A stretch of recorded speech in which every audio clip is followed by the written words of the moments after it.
សួស្តីអ្នកនរគ្នានេះគឺជា vlog ទី6របស់យើងនៅប្រទេសកម្ពុជា vlog មួយនេះពួកយើងនៅកពតបូកជាមួយកោះរ៉ុងនិយាយទៅពួកខ្ញុំនៅកពតផាជា2ថ្ងៃអ្នកនរគ្នាក៏ប៉ុន្តែនៅកពតដូចអត់សូវមានអីលេងសោះសម្រាប់ពួកខ្ញុំ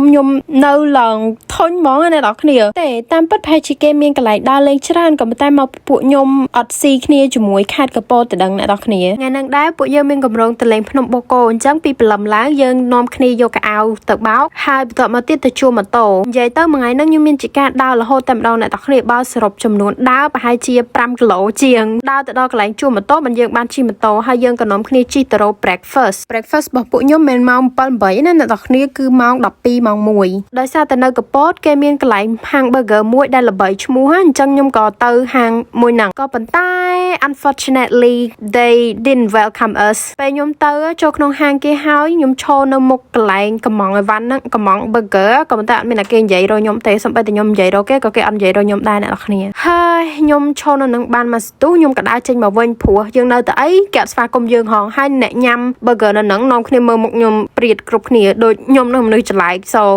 I guess just walk away then ហាងល្បីប៉ុណ្ណា burger ឆ្ងាញ់ប៉ុណ្ណាក៏ខ្ញុំអត់នៅញ៉ាំដែរបើសិនជាអ្នកលក់ធ្វើចរិតបែបហ្នឹងចាសុំ goodbye ណាចាបន្ទាប់ពីយើងចេញពីកន្លែងហ្នឹងយើងក៏ទៅញ៉ាំអីនៅកន្លែងដែលយើងញ៉ាំរាល់ដងធម្មតាញ៉ាំអីរួចហើយខ្ញុំក៏ ready ក្នុងការដប់បងខ្ញុំឡើងទៅលើភ្នំបូកគោចាលើកនេះខ្ញុំពាក់លីខ្លាំងណាស់អ្នកនរគ្នាដប់បងខ្ញុំមកភ្នំបូកគោផ្លូវកាត់កែងកវត្តកវែងសំខាន់មានភ្លៀងទៀតណានិយាយទៅចិត្តខ្ញុំស្ងប់ហើយខ្ញុំលេងខឹងគាត់ដែរតែមកខឹងអារឿងថតរូបឲ្យខ្ញុំនេះខ្ញុំប្រាប់ថាបងថតរូបឲ្យស្អាតណាព្រោះភ្នំបូកគោមានអាប់អញ្ចឹងយើងថតរូបពីមុខវិហារគ្រឹះនេះទៅហើយអាប់អញ្ចឹងទៅឃើញដូចវា all aesthetic you know បងខ្ញុំចេះឆ្លើយបាទអូនទុកចិត្តលើបងតែមើលពេលរូបចេញមកឲ្យខ្ញុំនិយាយថាមិនទៀតឥឡូវហ្នឹងប្រូរូប៊ីសុនធ្វើចិត្តឲ្យស្ងប់ចាចុះពីលើភ្នំបូកគោហើយពួកយើងក៏នាំគ្នាមកញ៉ាំសាច់អាំងនេះគឺជាលើកទី1ណាដែល Evan ញ៉ាំសាច់អាំងនិយាយទៅមនុស្សហ្នឹងប្រុសមែនក៏ប៉ុន្តែស្អីក៏ខ្ញុំបកឲ្យដែរបាគាក៏បកឲ្យមឹកក៏អាំងឲ្យអ្វីក៏ធ្វើឲ្យចាសូមអរគុណតែខ្ញុំមិនថាអីទេអ្នកនរគ្នាដោយសារតែប្រទេសគាត់ញ៉ាំស្រាប់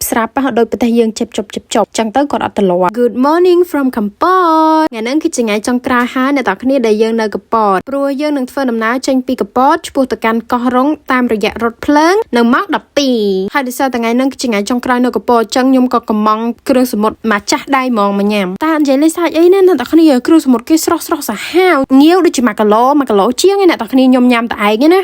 ពួយដាច់ម្នាក់ឯងហ្មង but anyway យើងញ៉ាំអីហើយពួកយើងក៏នាំគ្នារៀបចំកៅអៅរៀបចំអីវ៉ាន់របស់យើងឡើងតុកជិះទៅកាន់ស្ថានីយ៍រថភ្លើងអូយពេលខ្ញុំភ័យដែរខ្ញុំខ្លាចរថភ្លើងចេញចោលក៏ប៉ុន្តែអត់អីដែរអ្នកនរគ្នាមកដល់មុនរថភ្លើងគេរៀងមកយឺតបន្តិចដែរចឹងហើយនិយាយពីថាស្ថានីយ៍រថភ្លើងនៅកពតស្អាតមែនខ្ញុំអត់ដែរទៅទេលើកទី1របស់ខ្ញុំដែលជិះរថភ្លើងក៏ប៉ុន្តែ amazing ណាគេដែលនៅកពតហើយចង់ទៅលេងកោះរ៉ុងខ្ញុំ recommend ឲ្យជិះរថភ្លើងហ្មងខ្ញុំនិយាយមែនពេលយើងទៅជិះរថភ្លើងមានអារម្មណ៍ថា view ស្អាតហើយបទពិសោធន៍ថ្មីហ្មងហាក់យូរអ្នកនរគ្នាជិះរថភ្លើងប្រហែលជា2ម៉ោងយើងក៏មកដល់ព្រះសីហនុហើយមានជាការជិះតុកឆ្ពោះទៅកាន់កោះរ៉ុងខ្ញុំមិនបានថតលើទូកទេព្រោះនេះខ្ញុំពលទូកចាពលទូកខ្លាំងមែនតែនមិនជាលើកទី1របស់ខ្ញុំដែលទៅកោះរ៉ុងទេអ្នកនរគ្នាក៏ប៉ុន្តែឲ្យទៅកោះរ៉ុងម្ដងណាអូយសប្បាយចិត្តលើកហ្នឹងកោះរ៉ុងគឺជា paradise ហ្មងមកដល់កោះរ៉ុងមានជាការស៊ីសើទាំង2នាក់ព្រោះពលទូកទាំង2នាក់ក៏តែខ្ញុំពលជាងបងខ្ញុំតែខ្ញុំក៏ឈប់ពលវិញមួយរំពេចពេលមកដល់សណ្ឋាគារ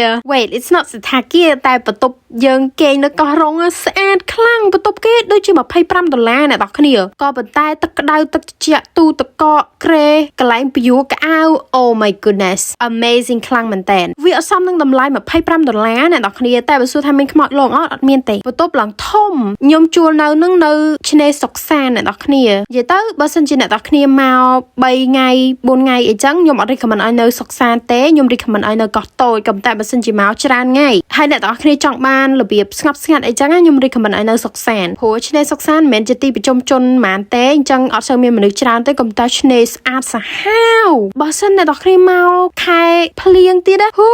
យពិតជាអស្ចារ្យខ្លាំងមែនតើទឹកឡើង អានេះខ្ញុំមកនឹងទឹកស្រកអីហើយមកដល់យប់ហើយយើងក៏នាំគ្នាដើរតិចទៅដើម្បីទៅរកអីញ៉ាំកំតែរ៉េស្តូរ៉ាន់គេបិទឡើងច្រើនអ្នកទាំងគ្នាខ្ញុំគិតថាដោយសារតែខែហ្នឹងភ្ញៀវទេសចរអត់មានច្រើនអញ្ចឹងទៅបានគេបិទតខែដូចជាខែមិនខែប្រាំងអ្នកទាំងគ្នាខែវស្សាប្រហែលជាមានអ្នកមកច្រើនជាង so យើងរកអីញ៉ាំបានហើយខ្ញុំក៏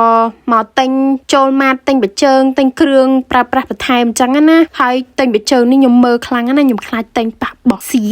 មអញ្ចឹង vlog កពតកោះរ៉ុងយើងអស់ដំណឹងហើយណាបងប្អូនចាំតាមដានវីដេអូក្រោយជាមួយនឹង vlog នៅកោះរ៉ុងសុទ្ធរយៈពេល1អាទិត្យទាំងអស់គ្នាអរគុណអ្នកទាំងអស់គ្នាបើចូលចិត្តវីដេអូរបស់ខ្ញុំកុំភ្លេចចុច like និង subscribe ម្នាក់មួយហងណាជួបគ្នានៅវីដេអូក្រោយ bye